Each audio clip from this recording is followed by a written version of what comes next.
আসসালামু আলাইকুম। এই ভিডিওটা শুধু আমার 10,000 পরিবারের জন্য, যারা আমার অডিয়েন্স আছেন এদের জন্য।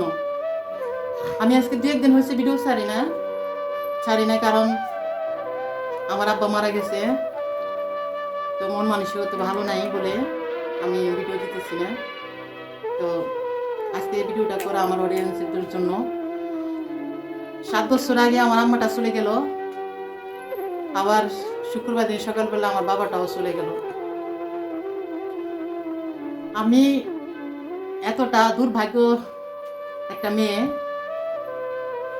21 বছর আমার প্রবাস জীবন। প্রবাসে থাকলে বাবা মা বলেন, আত্মীয় স্বজন বলেন, কাউকে দেখা যায় না। আফসোস করা ছাড়া আর কিছু থাকে না, তাদের জন্য দোয়া করা ছাড়া। আমিও এরকম একটা পর্যায়ের ভিতরে আছি, তাদের জন্য দোয়া করতে পারবো, আফসোস করতে পারবো, কিন্তু দেখার ভাগ্যটা আর হলো না। তো আমার অডিয়েন্সদেরকে সবাইকে বলবো,